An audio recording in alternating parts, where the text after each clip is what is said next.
એ સગા સ્નેહીઓમાં લાગે તો એને આસક્તિ, સ્નેહાશક્તિ કહેવાય. અને એ જ મન જો આ શરીરને સજાવા ધજાવવામાં, એને સાચવવામાં લાગે તો એને દેહાભિમાન કહેવાય. માનવ મન આ 5 જગ્યાએ સતત પરોવાયેલું છે. હવે 5 જગ્યાએથી મનને પાછું વાળીને ભગવાનમાં લગાડવાનું છે.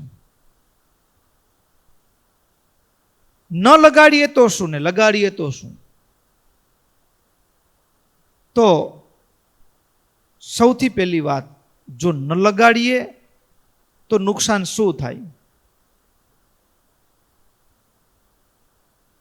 તો સમજવાનું એ ભક્તો કે આપણે જો આપણું મન ભગવાનમાં ન લગાડીએ અને જગતમાં લગાડીએ, દાખલા તરીકે આપણને વસ્તુ પ્રેમ એટલે કોઈ વસ્તુને આપણે ચાહીએ છીએ પણ આપણો પ્રેમ એકતરફી છે. આપણે ચાહીએ છીએ પણ મોબાઈલ આપણને ચાહતો નથી. આપણે મકાનને ચાહીએ છીએ પણ મકાન આપણને ચાહતું નથી. એ વસ્તુ પ્રેમ છે. અને વસ્તુ પ્રત્યે પ્રેમ ક્યારે ઉઠી જાય? તો કે આપણે એનું કાર્ય સરી જાય. એટલે દાખલા તરીકે સારામાં સારી એ ગાડી લીધી હોય કે સારામાં સારો સોફો લીધો હોય પણ પાયો તૂટી જાય તો પછી એ હવે આપણે સાચવતા નથી, ફેંકી દઈએ આપણે. ગાડી સારી લીધી, 10-15 લાખનો ખર્ચો કર્યો, પણ ગાડી એક્સિડન્ટ થાય, ભલે કદાચ વીમા કંપની ઇન્સ્યોરન્સ આપ્યું હોય, રિપેર થઈ જાય, પણ પછી એનામાંથી મન ઉઠી જાય. વસ્તુ પ્રેમ એટલે વસ્તુ પ્રેમમાં ગરજ મટી જાય, કાર્ય સિદ્ધ થઈ જાય, પછી વસ્તુમાં લગાવ રહેતો નથી. એટલે વસ્તુને કરેલો પ્રેમ, આમે સામે વસ્તુ જડ છે, એનામાં સંવેદના છે નહીં કે ભાઈ મને આખી જિંદગી રમેશભાઈ સાથે જ કાઢવી છે, એને એ તો છે નહીં, કારણ કે જડ છે. તો વસ્તુને કરેલો પ્રેમ એકતરફી છે. હવે બીજો પ્રેમ એટલે કે લોકોને કરેલો પ્રેમ હોય. આપણે લોકોને પ્રેમ કરીએ, સગા સ્નેહીઓને પ્રેમ કરીએ, પણ એ પ્રેમ પણ એકતરફી છે. માનીએ છીએ 2 તરફી, પણ છે એકતરફી. માનીએ છીએ વાસ્તવમાં માણસ પ્રેમ છે ને એ એક અજોડ શક્તિ છે ને ભગવાને એ જીવને આપી છે, અને એ જીવ એનો ઉપયોગ જો ભગવાનને આરાધના કરવા માટે ભગવાનમાં લગાડે તો માયામાંથી છૂટી જાય. પણ જગતમાં થયેલો પ્રેમ ઘણે ભાગે એકતરફી જ હોય છે. એમાં કેવું થયું, એકતરફી હોય એમ કેમ ખબર પડે?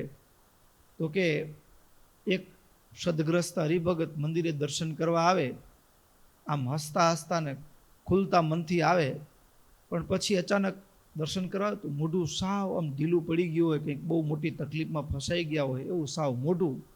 એટલે સાધુએ પૂછ્યું, કેમ શું થયું ભગત?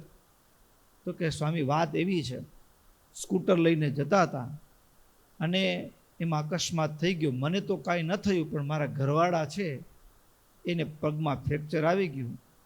એમ એટલે સાધુએ આશ્વાસન આપ્યું, બીજું શું કરી? સારું, ભગવાન સારું કરશે, હિંમત રાખજો, અને ડૉક્ટર કહે છે એ પ્રમાણે બરાબર સાર સંભાળ ટેક કેર કરજો, સાવધાની રાખજો. થોડા દિવસ થઈ ગયા તો હવે તો પ્લાસ્ટરે છૂટી ગયેલું, બધું સારું હતું. એટલે ફરીવાર સાધુ પૂછ્યું કે હવે તો બધું બરાબર થઈ ગયું છે, ઘરના પણ હવે ઘરનું કામ પણ કરી લે છે, થોડું થોડું રસોઈ પણ જાતે કરી લે છે, તો હજી મન ઉદાસ કેમ? તો કે સ્વામી 80,000 ખર્ચો થઈ ગયો. કેટલો? 80,000 ખર્ચો થઈ ગયો. એ તો હવે કંઈક વાગે ફીટે તો થાય, પણ સ્વામી 80,000માં નવું મળી ગયું હતું. આ 80,000નો ખર્ચો કર્યા પછી પણ ભાંગલું તૂટલું તો ખરું. એટલે માણસ વ્યક્તિ પ્રેમી મટીને વસ્તુ પ્રેમી બની ગયો. શું બની ગયો? જેમ વસ્તુ પણ ભાંગાઈ જાય, તૂટી જાય એટલે એનામાંથી હેત તૂટી જાય છે, એ માણસ આપણે માનીએ છીએ કે હું પ્રેમ કરું છું પણ પ્રેમ નથી કરતો, વાસ્તવમાં એ જ માણસ હોય અને એ મૂર્તિઓ હોય, કોલેજમાં હોય અને રંગીન જિંદગી હોય, અને કહેતો છોકરીને એમ કે તારી આંખમાં મને આખું બ્રહ્માંડ દેખાય છે, પણ મુખમાં અહીંયાથી કંઈક ઢીમણા નીકળ્યા હોય અને એવો કોઈ કેન્સર જેવો રોગ થયો હોય તો પછી પાર્સલ બદલી નાખે, તું નહીં હવે બીજી. એ પ્રેમ નથી. આપણે વ્યક્તિને પ્રેમ કરીએ છીએ પણ એ પણ વસ્તુની માફક પ્રેમ કરીએ છીએ, એટલે પ્રેમ નથી. ઘણે ભાગે દુનિયા વ્યક્તિને ચાહે છે પણ એ વસ્તુની માફક ચાહે છે. ઘણા લોકો એવા પણ છે કે વસ્તુ નહીં, વાસ્તવમાં વ્યક્તિને પ્રેમ પણ કરે છે. પણ વ્યક્તિને કરેલો પ્રેમ પણ ભક્તો પાછું આમ નુકસાન શું થાય ખબર છે? કે જેને આપણે પ્રેમ કર્યો છે ને એ વ્યક્તિ કેવો છે? તો કે કાળ માયાથી બાધિત છે. એટલે એને આપણે પ્રેમ કરી તો આપણે પણ કાળ માયાને આધીન જ રહેવાના. બીજી વસ્તુ કે વ્યક્તિને કરેલો પ્રેમ છે એ કેવો છે? તો કે આપણા ઇન્દ્રિયો, અંતઃકરણ બધું મર્યાદામાં છે. બરાબર? એટલે મર્યાદામાં છે એટલે કેમ?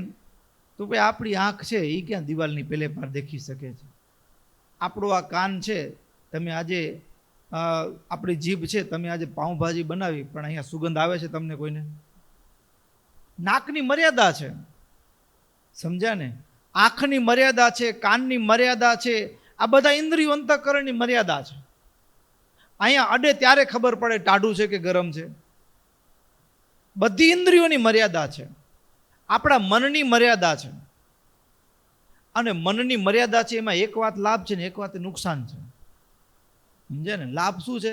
સામેવાળો વ્યક્તિ શું વિચારે છે આપણને ખબર પડતી નથી. એમાં લાભ એટલો છે, નહીતર વિચારતો હોય ભાઈ ક્યાંક બીજે ઠેકાણે બાયડીમાં મન ફરતું ને ઘરવાળાને ખબર પડી જાય તો ઝઘડા કેટલા થાય? નથી ખબર પડતી તો આટલા ઝઘડા થાય છે. બરાબર ને? પણ એ મન વાંચી જતા હોય તો બરાબર ને? હવે નુકસાન શું છે? તો કે પ્રેમ કરતા હોય પણ સામેની વ્યક્તિ મારી પાસેથી શું અપેક્ષા રાખે છે એનું મન નથી વાંચી શકાતું.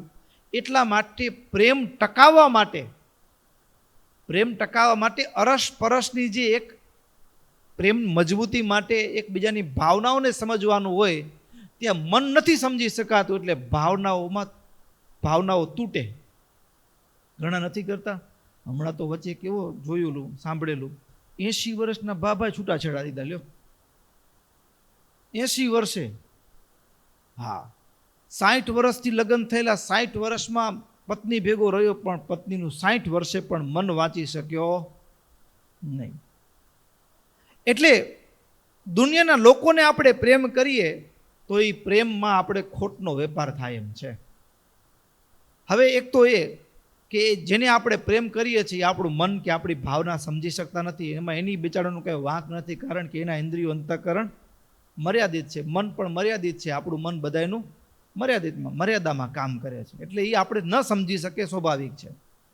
એટલે આપણા પ્રેમને મજબૂતી માટેનું જે મુખ્ય સાધન છે એ જ કેવું છે? નબળું છે. જેનાથી પ્રેમ મજબૂત થાય એ જ નબળું છે, એ જ કાળ માયાથી ગ્રસિત છે. એટલે હવે દુનિયાના લોકોને આપણે પ્રેમ કર્યો હોય, બરાબર, એક તો કાળ માયાથી બાધિત છે, એટલે સમય આપણને મદદ ના કરી શકે. સમય આપણને મદદ ના કરી શકે.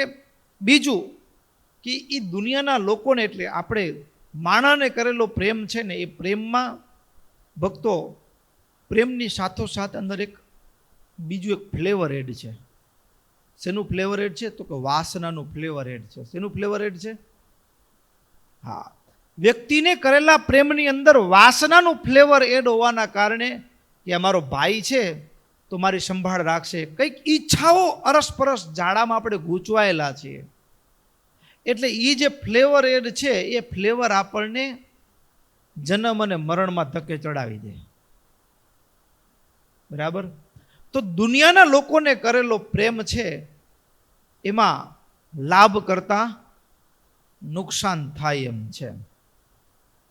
અને હવે વાત, પહેલો પ્રેમ વસ્તુ પ્રેમ, બીજો પ્રેમ વ્યક્તિ પ્રેમ.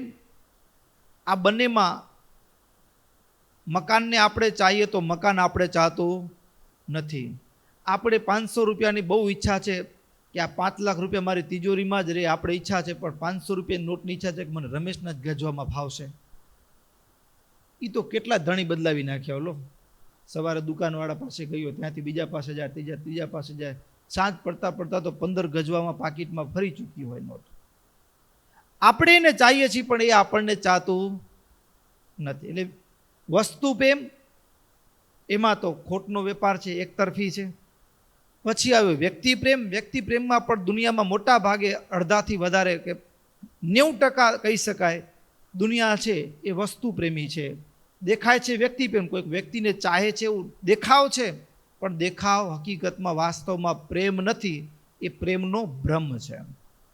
હવે 10% લોકો હકીકતમાં પોતાને જેને ચાહે છે એને પ્રેમ પણ કરતા હોય છે. નથી કરતા હોય એવું નથી, કે કદાચ એ જેને પ્રેમ કરતા હોય પ્રેમી પાત્ર એ આ દુનિયામાંથી વિદાય થઈ જાય તો પછી એના વિના એનું જીવન એ જીવતર દર્દમય બની જતું હોય, એવા પણ ઘણા હોય. ને ઘણાને તો કોઈ પ્રેમી પાત્ર ગુજરી જાય તો એના શોકમાં એટેક પણ આવી જાય, એટલે કે એના વિયોગમાં એનો દેહ છૂટી જતો હોય. એટલે વ્યક્તિ પ્રેમ છે. પણ વ્યક્તિને પ્રેમ કરવાથી પણ ભક્તો આ લોકમાં કદાચ થોડા ઘણા અંશે આપણે મોજમાં રહી શકીએ વ્યક્તિ, પણ એનાથી આગળ વધીએ તો વ્યક્તિ પ્રેમી છે એના માટે એક સંકટની સાંકળ તોડાઈ રહી છે, એ છે જન્મ અને મરણ. તો હવે ત્રીજો પ્રેમ છે ઈશ્વર પ્રેમ, પરમાત્માને કરેલો પ્રેમ. હવે પરમાત્માને કરેલો પ્રેમ છે એમાં પણ એ પ્રેમ શાશ્વત છે. ભગવાનને શું કામ પ્રેમ કરવો જોઈએ? પરમાત્માને કરેલો પ્રેમ એ શાશ્વત છે. અને શાશ્વત એટલા માટે છે કે ભક્તો આપણા ઇન્દ્રિયો અંતઃકરણ મર્યાદામાં કામ કરે છે, પણ એના તો છે ને એ તો સર્વજ્ઞ છે. બરાબર? આપણે કદાચ એનું મન ન વાંચી શકીએ પણ એ આપણું મન વાંચી શકે છે. બરાબર ને? હવે ગમે એટલો દુનિયામાં પ્રેમ કરતા હોઈએ પણ આપણે રસ્તામાં આપણી ગાડી બગડી ગઈ અને આપણે પ્રેમી પાત્રને યાદ કરી તો સમાચાર પહોંચી જાય ને? એ મદદ કરવા આવી જાય? ના આવી શકે, કારણ કે એના ઇન્દ્રિયો અંતઃકરણ મર્યાદામાં છે. જ્યારે પરમાત્માને પ્રેમ કર્યો છે, એક એવો સંબંધનો પ્રેમનો નાતો બંધાયો છે, ત્યારે જીવનની હર પળમાં ગમે ત્યાં હોઈએ, ગમે એ ક્ષણમાં હોઈએ, ગમે એવી અવસ્થામાં હોઈએ, ત્યારે જ્યારે ભીતરમાંથી એક સાદ થાય ને ત્યારે એ હોંકારો દે છે. એને સંદેશો પહોંચે છે, એ મદદ કરવા આવે છે. તમે કહેશો સ્વામી પ્રેમ પરમાત્માને કરીએ, ભગવાનને કરીએ, અને એ ભગવાનને કરેલો જે પ્રેમ છે તમે કહો છો કે એમાં ભગવાન આપણને, આપણે કદાચ ભગવાનનું મન ન વાંચી શકીએ, ભગવાન આપણું વાંચી શકીએ છે અને મદદ કરે છે. પ્રેમી પાત્ર તો મદદ કરે ને, કરે છે. તો એવું ક્યાંય જોયું નથી? જોયું છે? આપણે તમે ભગવાનને સાદ કર્યો અને ભગવાન આવી ગયા એવું બન્યું? તમને તકલીફ પડી, ગાડીનું એક્સિડન્ટ થઈ ગયું અને આપણે હે મહારાજ મહારાજ મહારાજ શબ્દમાંથી હૃદયમાંથી એક સાદ નીકળી ગયો. પછી એમાંય રસ્તામાંથી બધા વટે માર્ગો પસાર થતા હોય ગાડીઓ લઈને, અને પાછા કોઈ ઊભા ન રાખે, ઊભા ન રાખે, જુએ ખરા પણ કોઈને હૃદયમાં દયા ના આવે. અને ત્યારે આપણે એમ થાય કે આ દુનિયામાં કોણ કોને બોલાવવા તૈયાર છે? હે ભગવાન, તું જ એક સાચો રક્ષક છે. આવું થાય તો શું ભગવાન આવે?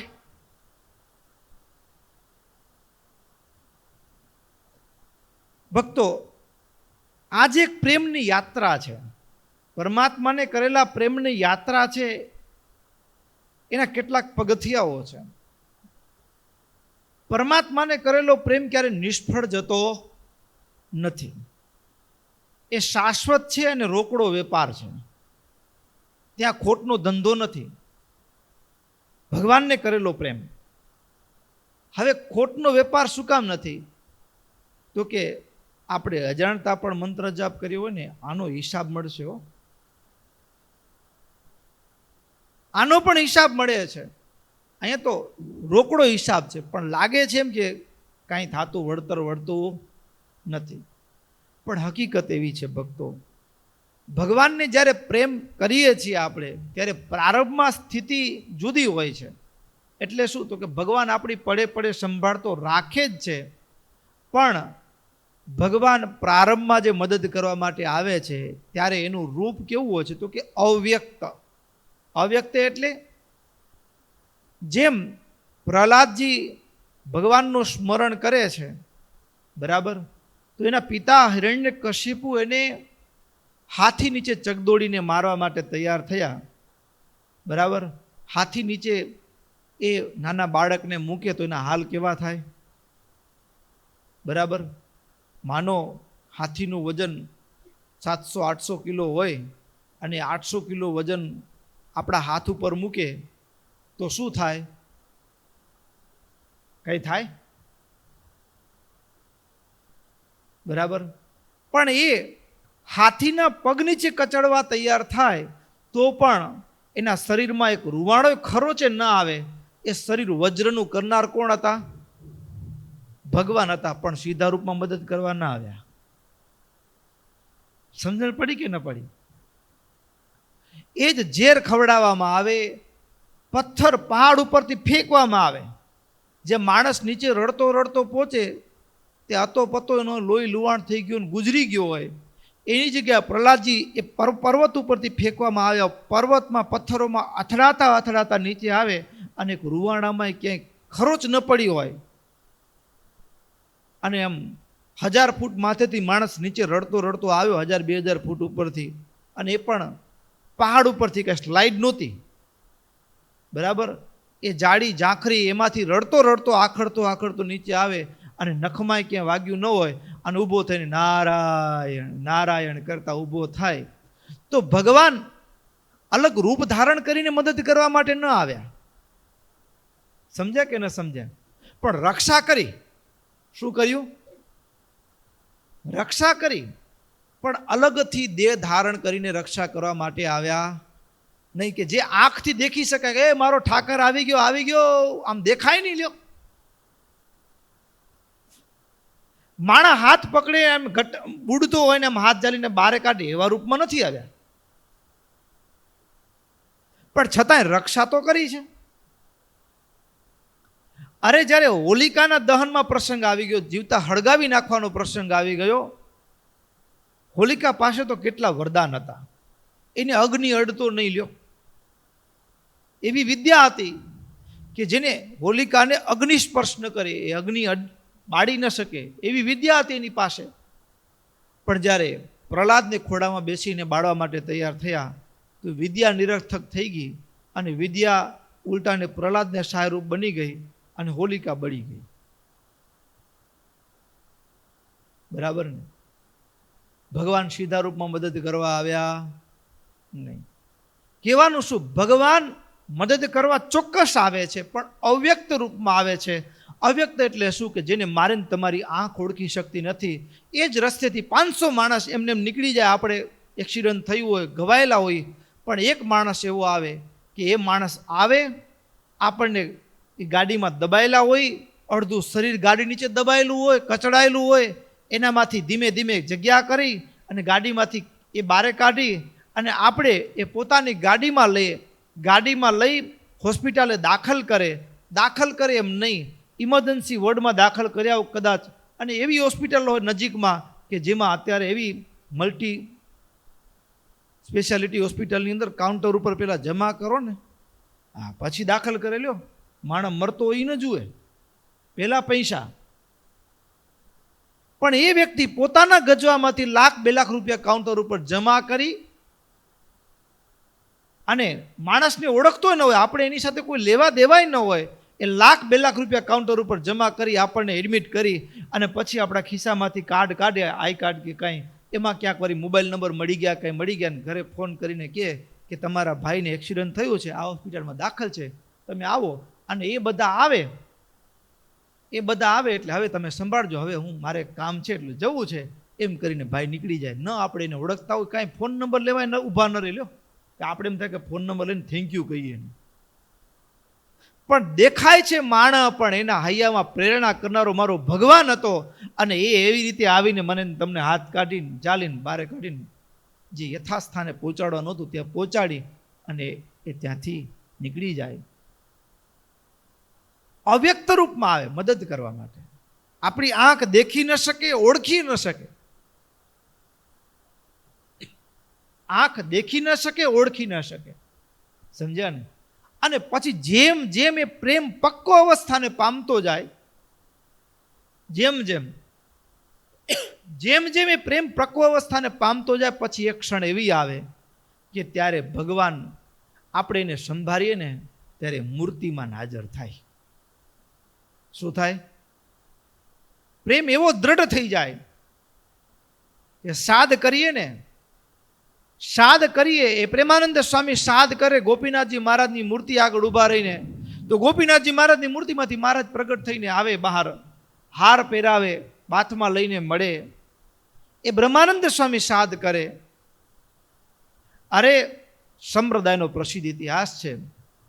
એ સચ્ચિદાનંદ સ્વામી ધર્મકુળને લઈને દ્વારિકાની યાત્રાએ ગયા હોય અને 11 દિવસ થઈ જાય અને એને ત્યાં દર્શન માટેનો યોગ ના આવે, ઘણી બધી કઠણાઈઓ હોય, વિટંબનાઓ હોય, અને એ છેટ એ બેટને આરંભડું ગામને ત્યાં બેઠા હોય અને ત્યાં બેઠા બેઠા ભગવાનને આર્તનાદ ભાવે પ્રાર્થના કરે, તો એ સ્વયં દ્વારિકાધીશ મૂર્તિમાંથી પ્રગટ થઈને એને દર્શન દેવા માટે આવી જાય.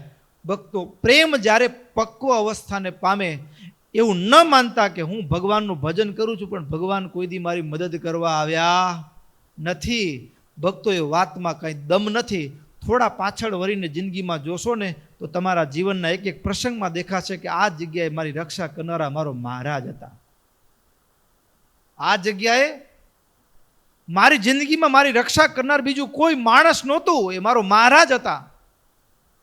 પણ એ સીધા રૂપમાં ન આવ્યા હોય. આમ તો સ્વસ્થ લાગા કહેવાય, પણ છતાંય કહેવાનું મન થાય. પ્રસંગ યાદ આવી ગયો એટલે મહેન્દ્રગઢ આપણું છત્તીસગઢ અને મહારાષ્ટ્રની બોર્ડર ઉપર આવેલું એક ગામડું છે. આપણા હરિભગત મિસ્ત્રી હરિભગત રહે છે ત્યાં. અને અમે 2012-13માં યાત્રાએ ગયેલા. આખા ભારત ભ્રમણમાં જે હરિભક્તોને જ્યાં જ્યાં હોય ત્યાં આપણે સત્સંગ કરવા માટે જવાનું હોય. અને ત્યારે ત્યાં એક ફોલ્સ છે, હા, ઉપરથી ધોધ પડે છે. અને એ ધોધમાં એવું થયું કે સંતો આવ્યા છે, તો ચાલો આપણે એક સમય બધા સંતોને એક વખત લઈ જાય. તો ફોલ્સમાં હવે નવા સાધુ થયેલા 4-5 વર્ષ થયા હોય અને એમાં નાની ઉંમર હોય ને, એટલે આપણે એમ થાય કે ચાલો સ્નાન કરીએ. એટલે માધવ પ્રસાદ સ્વામી ને એ બધા સંતો તો હરિભગત મહેન્દ્રગઢના એ હરિભગત એ ઉપર છેટ ઉપરના ભાગે હતા. અમે તો ઝટપટ એ આખું આમ ઘોડા ઉતરી છેટ નદીના તટમાં પહોંચી ગયા. નીચે ઉપરથી ધોધ પડે, 70-80 ફૂટ ઉપરથી નીચે ધોધ પડે. એમાં નાવા માટે ફટાફટ અને સંતો બધા અમે જન્મંગલના પાઠ કરીને સ્નાન કરીને મોજથી એમાં આનંદ થાય. એમાં એમ થાય ને કે ઉપર ધોધ પડે એટલે આ ધોધ નીચે બેસવું, આ ધોધ નીચે બેસવું, અહીંયાથી વધારે પાણી આવે છે. એમ એ બેસવાની તાણ હોય એટલે બેચારા આપણે તો બેસવામાં એમાં મોજમાં હોઈએ, પણ ઉપરથી ઓલા હરિભગત રાડ પાડે, એ સ્વામી એ બાજુ ન જતા, એ બાજુ ન જતા, આમ રાડો પાડ્યો. પણ એ કોણ સાંભળે? શું થાય? એ કોણ સાંભળે? પણ એની વચ્ચે પાણીનો ધોધ પડે, પછી પાણીનો ધરો ભરાયેલો, કારણ કે પાણી પડે એટલે ત્યાં થોડુંક રેતી કે ધોવાઈ ગયો એટલે ત્યાં ખાડો થઈ ગયો હોય. એ ખાડો થયેલો ને એના આગળ એક મોટો પથ્થર. એટલે આપણે એમ થયું કે એ પથ્થર વચ્ચેનો જે પાણીના તળાવ જેવું થયું છે, ધરો ભરાયો છે, એમાં જે મોટો પથ્થર છે એના ઉપર બેસીને જન્મગલના પાઠ કરીએ થોડી વાર. તો એના ઉપર બેસવા માટે જઈએ, પણ એમાં કેવું થાય કે પાણી પથ્થરો ને એટલે આમ ઘૂમરી મારતો હોય અને ત્યાં બહુ ઊંડો ખાડો. હવે આપણે તો ખબર ન હોય, પાણીને કાંઈ પાછું તરતા ના આવડ્યો આપણે હજી સુધી, અને પાછા પાણીમાં આ બધો ખેલ ચાલુ. એટલે બન્યું એવું, હરિભગત પાછું કેવું બનેલું કે 1 મહિના પહેલાં એ જ જગ્યાએ આપણા એક હરિભગત આવી જ રીતે પાણીમાં બુડીને ભગવાનના ધામમાં ગયેલા. એટલે ઓલા હરિભગત ઉપરથી રાડો પાડે, સ્વામી સ્વામી એ બાજુ ન જતા, એ બાજુ ન જતા, રાડો પાડે. પણ હવે આ તો ઉપરથી પાણીનો ધોધ પડે એનો અવાજ ને આપણે તો બહુ કંઈ સંભળાય નહીં એવી એવા. અને ત્યાં ભક્તો પગ નીચે આમ ઊંચા કરીને આગળના આંગળા ઉપર ફીચું ઉપર ઊભા રહીએ, એટલા ઊભા રહીને તોય અહીંયા સુધી પાણી આવી ગયું ને પછી તો પાણી ખેંચે ખાડા તરફ, ઊંડું ઊંડું. પછી થઈ ગયું, હવે તો ગયા, હવે ગયા. અહીંયાથી આપણે સીધા હવે શ્રીજી મહારાજના વિમલમાં બેસવાનું છે, સમજ્યા ને? હવે નક્કી થઈ ગયું કે આપણે જવાનું છે શ્રીજી મહારાજ સાથે, એમ નક્કી મનમાંથી પણ સ્વીકાર લીધું કે હવે જવાનું છે.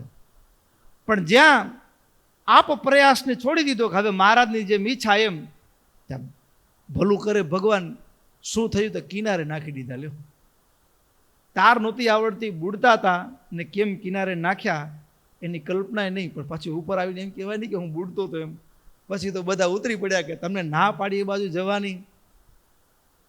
પણ ભક્તો, ભગવાન કેવા રૂપમાં મદદ કરે છે આપણને દેખાતું નથી, પણ પડે પડે જ્યારે ભક્તો ભગવાનને પ્રેમ કરીએ ને ત્યારે ભક્તો આ દુનિયામાં એક જ પ્રેમી એવું પાત્ર છે કે પ્રેમ કરવા જેવું છે. અને એ કારણ શું? તો કે આપણે કાળ માયાથી બાધિત છીએ, પણ એ કાળ માયાના નિયંતા છે અને એને કરેલો પ્રેમ ક્યારે ફોગટ જતો નથી. એટલા માટે સ્નેહ કરવા જેવા તો એક જ છે, અને કોણ છે? કોણ છે? નક્કી થઈ ગયું? પાકું? ક્યાંય હવે અટકશું નહીં ને? તો આગળ પ્રવેશ કરીએ. હા, પ્રેમ કરવા જેવા તો એક ભગવાન છે, અને ભગવાનને કરેલો પ્રેમ ક્યારે નિષ્ફળ જતો નથી.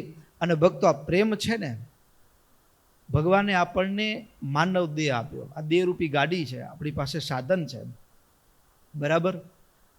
સાધન છે, અને આ માનવ દેહરૂપી સાધનથી, ગાડીથી આપણે આ માયાના 8 આવરણ ભેદીને ધામમાં પહોંચવાનું છે.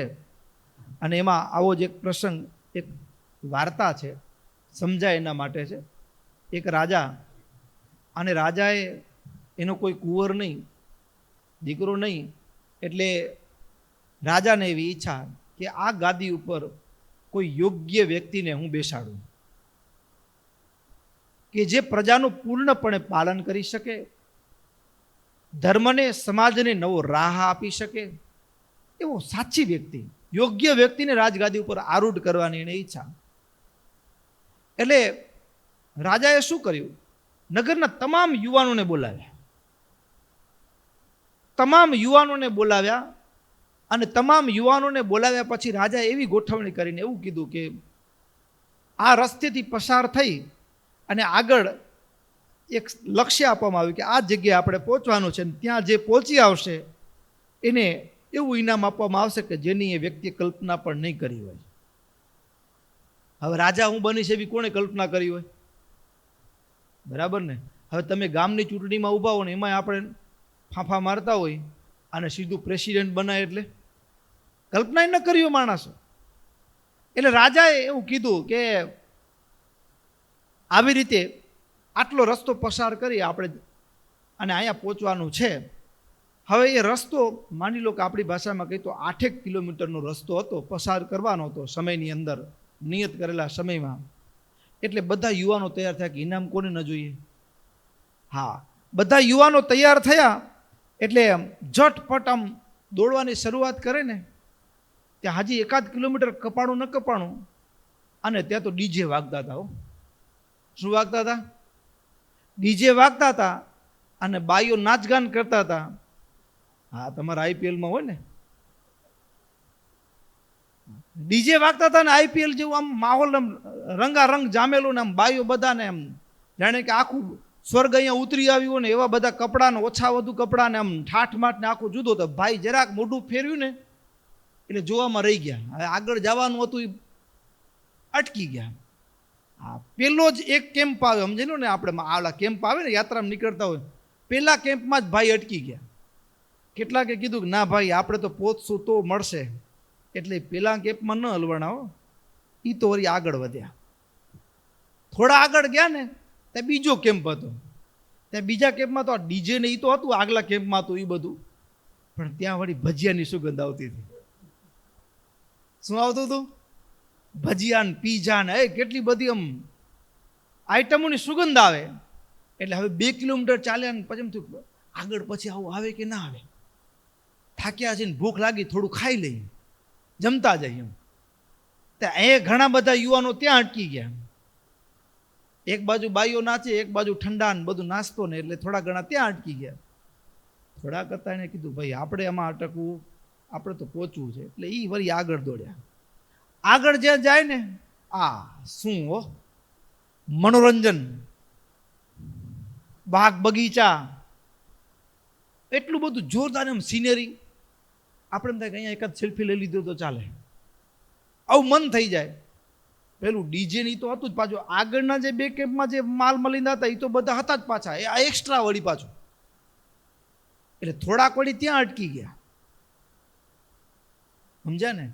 થોડાક ત્યાં અટકી ગયા અને એમાં થોડા આગળ વધ્યા.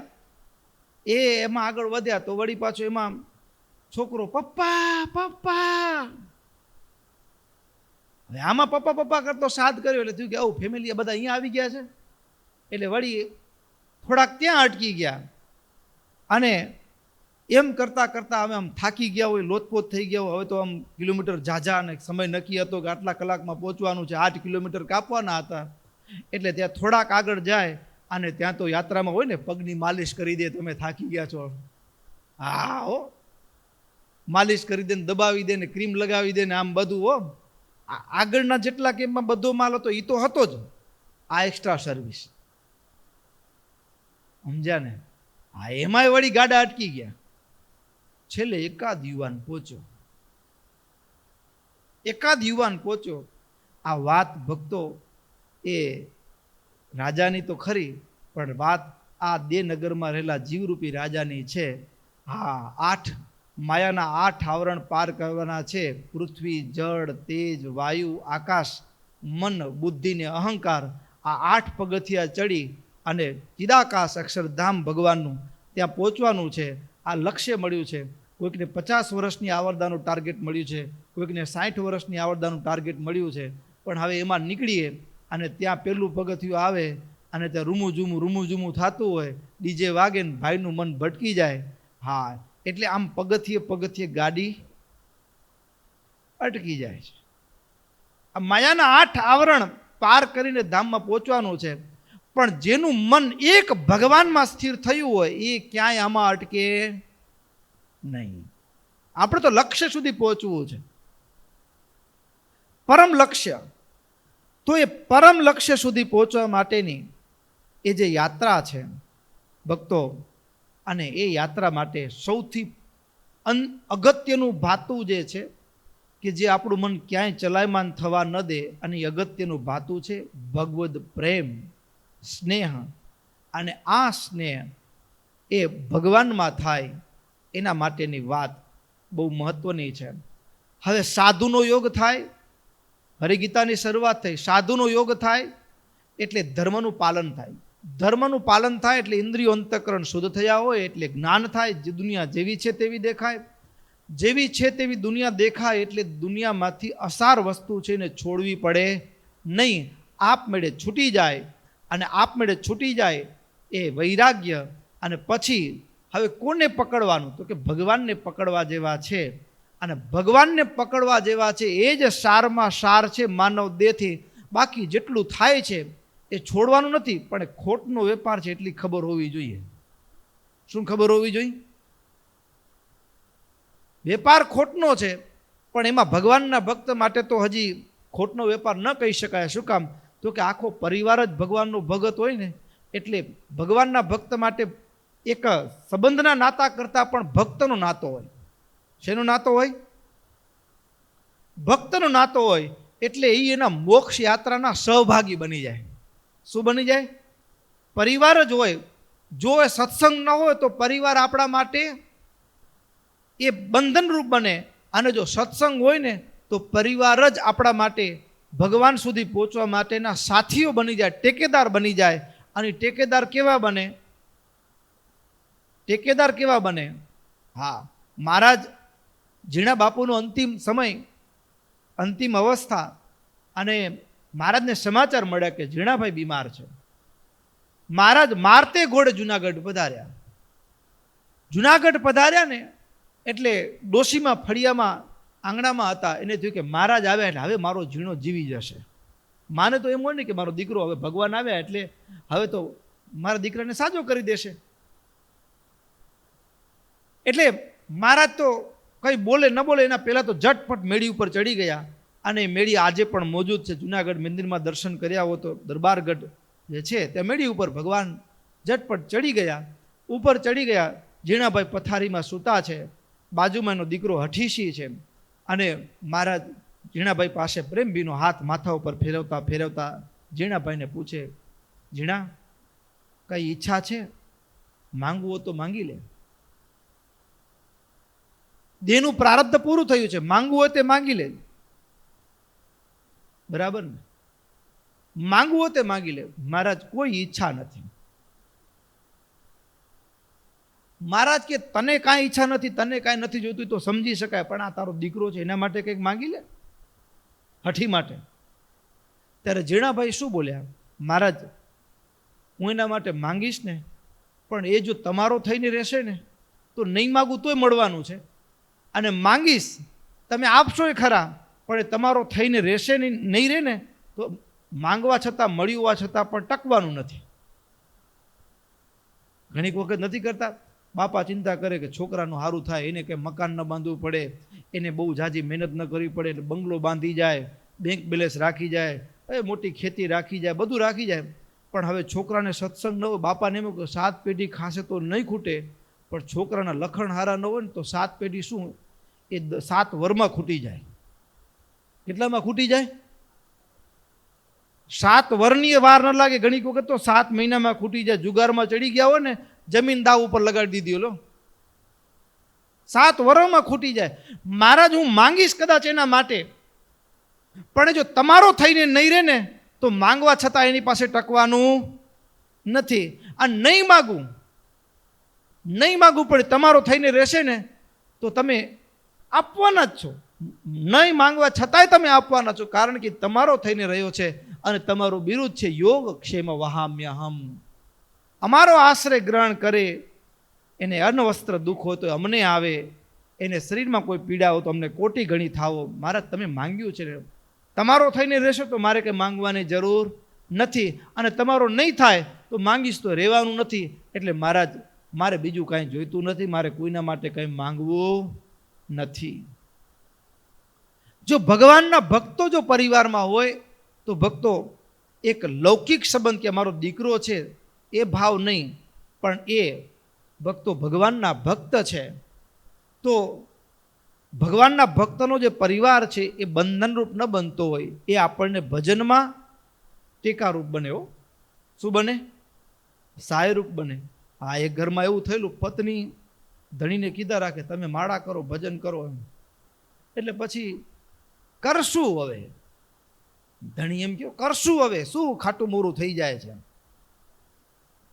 પછી વળી સવારે જમાડવાનો ટાઈમ થાય ને ઘરવાળી યાદ કરાવે, આજે માળા નથી કરી તને. અરે મને ટાઈમ ઉપર કામ ઉપર પહોંચવાનું છે, કરીશ હવે. એમાં પછી વળી આમ બારે કેટલે પછી ખીજ ચડી જાય માણાને. એક દિવસ ખીજાઈ ગયા, ભાઈઓ હવે શું ચોટી પડી છે, માળા કહું છું ને કરીશ. ત્યારે ભક્તો મારે કેવું છે, તમે આવો અખતરો ન કરતા. હા, પણ થોડા દિવસ થયા ન થયા, બન્યું કેવું, ભાઈ બીમાર પડ્યા અને જોરદાર ડેન્ગ્યુ જેવો તાવ આવ્યો છે, અને આમ પથારીમાં ગોદડા સોતા ધ્રુજતા હતા, અને એમાં સાદ કર્યો દવા લાવ ને. અરે લાવું છું, હમણાં જ લાવું છું. હમણાં આવી. ત્યારે અડધો કલાક થયો, આ તો ગયા જ નહીં હો. અડધો કલાક થયો, વળી પાછો સાદ કર્યો, એ આવી વાસણ ધોઉં છું, હમણાં આવી. વાસણ ધોવાઈ રહ્યા, ત્રીજી વખત સાદ કર્યો, તો પણ ઘરવાળા કીધું કે તમારા જ કપડાં ધોઉં છું, હમણાં આવી. ત્યાં પછી ચોથી વખત આનો ભાઈનો પીતો ગયો હો, એ હું મરી જઈશ પછી દવા લાવીશ કે શું, પછી શું કામ નહીં, લાવને દવા. ત્યારે પત્ની હસતા એટલું બોલ્યા કે હું એ જ કહું છું, મરી ગયા પછી માળા કરશો, ક્યારે કરશો? જો સત્સંગી હોય તો પરિવાર બંધનરૂપ નથી બનતો, આપણા માટે મોક્ષ યાત્રામાં આપણો સહાયક બને છે. શું બને છે? સહાયક બને છે. ભજનમાં ટેકાદાર બની જાય, ભજનમાં ટેકાદાર બની જાય, ટેકો દે. આપણે ભૂલી ગયા તો કે માળા કરજો, હમણાં આજે તો અમે 2-4 દિવસથી આપણે ઉઠવાનું મોડું થઈ ગયું છે, દર્શને નથી ગયા, અને દર્શન નહીં ગયા તો ખાવા નથી ઘણા ઘરમાં. તો છોકરા હોય, નાના છોકરા, દર્શન નથી ગયો, જમવા નહીં મળે, દર્શન કરી આવો. તો સત્સંગનો યોગ હોય ત્યાં તો પરિવારના સંબંધીઓ હોય તો લોહીના સંબંધ કરતાં પણ એક સત્સંગનો નાતો કેળવાઈ ચૂક્યો હોય. એટલે સત્સંગનો સંબંધ, અમારો દીકરો છે, મારો ભાઈ છે, મારો પતિ છે, એમ એના કરતાં પણ કયો સંબંધ મહત્વનો બની જાય? સત્સંગનો. એટલા માટે પણ ભક્તો, વાત ભગવાનના પ્રેમની છે. જ્યારે જીવને ભગવાનમાં પ્રેમ થાય, અને પ્રેમ કેટલો અદ્ભુત છે એની વાત મા ભક્તિને, એ ઘનશ્યામ પ્રભુ એ પથારીમાં જ્યારે મા ભક્તિ સૂતા છે અને વાત કરે છે. હવે આવો પ્રેમ મજબૂત, જેમ પ્રહલાદજીને ભક્તિ એટલે ભગવાનમાં પ્રેમની શરૂઆત થઈ ને, હવે જેમ જેમ પ્રેમ એવી પક્કો અવસ્થાએ પહોંચી ગયો દિન પ્રતિદિન, તો એ પ્રેમને પકાવવા માટેની પ્રક્રિયા એની નવધા ભક્તિ. નવધા ભક્તિનું પહેલું પગથિયું કહે છે, શ્રવણમ કીર્તનમ વિષ્ણુ સ્મરણમ પાદ સેવનમ અર્ચનમ વંદનમ દાસ્યમ સખ્યમ આત્મનિવેદનમ સખ્યમ આત્મનિવેદનમ.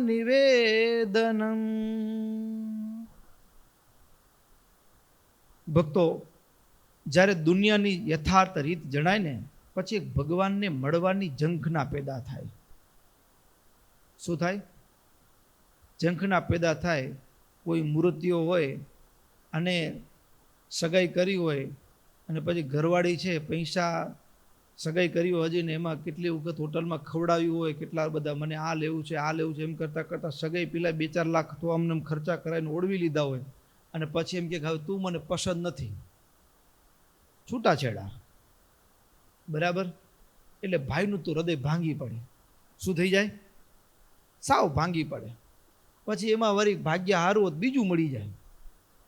બીજું મળ્યું હોય એને લગ્ન થઈ જાય, અરે હોંશે કોડે કોડે કે ઓલું તો ભટકાણું, તો આ હારું હોય, હારું એમ માનીને મળ્યું હોય, અને એમાં 5-7 લાખ 10-12 લાખના ઘરેણા કર્યા હોય ને બધું કર્યું હોય, અને 2-4 વર્ષ ચાલે, અને કંઈક નાની અમથી વાતમાં કંઈક સામાન્ય હોય ને એમાં ઝઘડો થાય ને, તમારા ભેગું મારે નહીં ફાવે,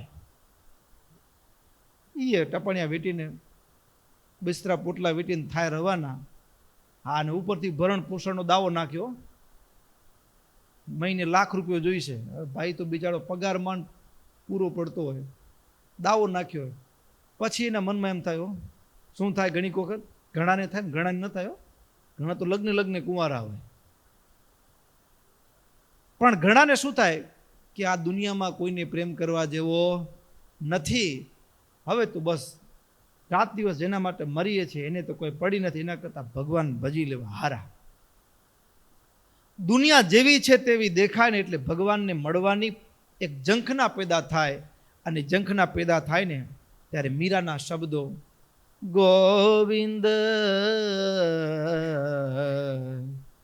કબહુ મિલે પિયા મોરા, કબહુ મિલે પિયા મોરા, चरण कमल को हाशी हाशी देखूं, चरण कमल को हाशी हाशी देखूं, राखूं नैना तेरा, कबहू मिले पिया मेरा गोविंद, कबहू मिले पिया मेरा. મીરાને જગતનું વાસ્તવિક જ્ઞાન થાય, સદગુરુના યોગથી જગત જેવું છે તેવું દેખાય ને ભીતરમાંથી ઝંખના લાગે. મોહે લાગી લગન ગુરુ ચરનન કી, મોહે લાગી લગન ગુરુ ચરનન કી, ચરનન કી મોહે, ચરનન કી મોહે લાગી લગન ગુરુ